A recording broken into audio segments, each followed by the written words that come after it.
So, good morning, sir. This is my market review for August 13, 2020. So, again, we have our scorecard, and then we have our scoreboard. So, first for AUD, we have positive 3. For CAD, we have positive 5. For Euro, we have positive 3. GBP, we have negative 3. JPY, we have negative 4. NZD, we have negative 4. And USD, we have negative 4. So, let's filter out all invalid trades and all gaps below 5. So we only have this tradable pairs. So checking the chart, first we have odd JPY. So for odd JPY, so we have a buy bias here. So for this one, I've entered earlier because for me this is good for G1 intraday play. So initially I have a position here already. So my SN would be around 20 pips. TP would be around 40 pips.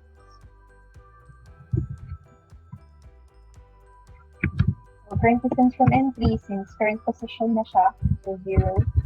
ATR per hour, we have 63.8. So around today, dapat mag-materialize na yung trade. Next, odd NVD. So for odd NVD, I considered it as G1 pullback play. So for G1 pullback play, since meron tayong line here, so for me, entry would be good if magpo-pullback siya on this line here. So initially, this would be my SL. So we have around 20 pips. And then TP is around 54 pips. Current distance from entry, so we have 26. ATR is 62.1. Next, odd USD. So again, buy bias. So since buy bias siya, for me, I will be, or I place order here. So for me, this is good for G1 pullback play. So halos same naman yung close and open kahapon. So for this one, initial SL would be around 32 pips. TP is around 50 pips. So move natin konti. So SL, let's have around 28 pips, 62 pips, and 62. ATR per hour, we have 70. Next, we have CAD-JPY. So for CAD-JPY, since may run up din sa kahapon, so actually intraday din ako kahapon, G1 intraday, so na-close siya around here. So this time, another entry na naman. So G1 intraday pa rin for this one. So TP would be around there. So kasi sa H4, around dito yung nearest na resistance. So dun ko nilagay yung TP ko. So since medyo malakas siya, so try natin mag-positive SL na lang later. For this one, we have 33 pips and 122 pips for the TP. So may position ako kanina. So this would be 0. ATR per hour, we have 69.2. Next, we have your JPY. So for your JPY, so medyo okay din yung run up niya kahapon. So I've also considered this one as G1 intraday play. So again, I already have a position earlier. I placed an order earlier, market order. So TP for me, mas maganda kung dito na line.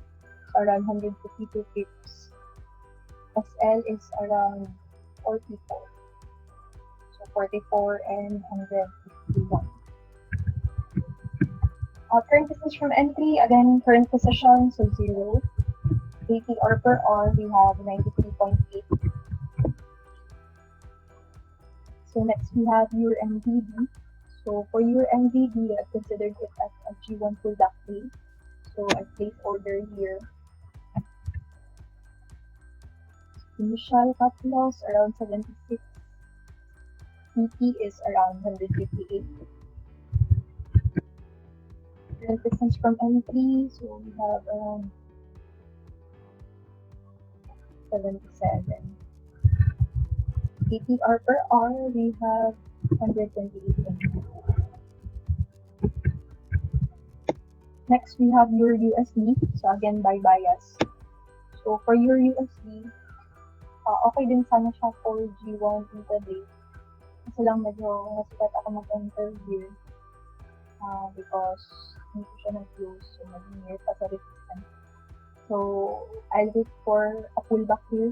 If bibigyan pa ng pullback around this area. So initial SL 50. TP is around 100. Current distance from entry, we have 91. And then ATR per hour, we have 104.2. Next, GBP CAD. So this is sell bias. So for GBP CAD, medyo okay din yung run up na kahapon. So since sell bias naman. So actually, I already have a position here. So medyo lost pa ng konti. So since dito yung entry ko, so TP ko would be here sa bottom ng box.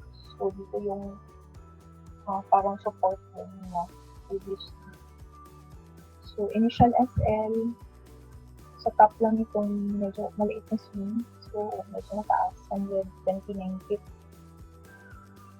TP is 285. Then we have 131 pips.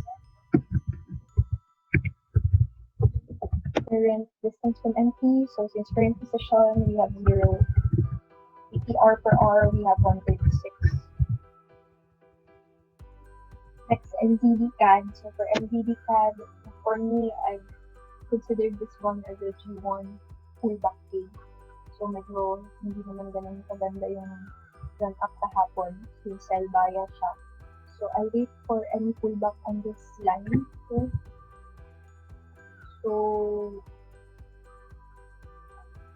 yung TP ko would be on this area lang of resistance, 30C.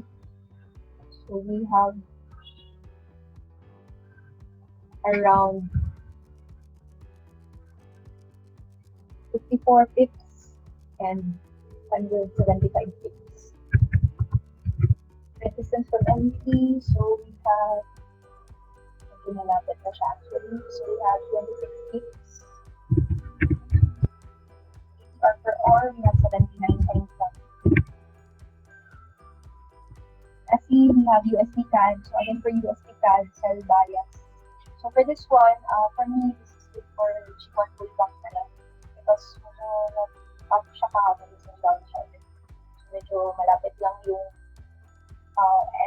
yung kanyang open and closing price kahapon. So for me, mas dahil siguro if pullback din siya. So I think na mag-pullback yung price around this area here. So SL would be 43 pips. EP would be 95 pips. Current distance from entry. So we have 99. ATR per hour, we have 87.1.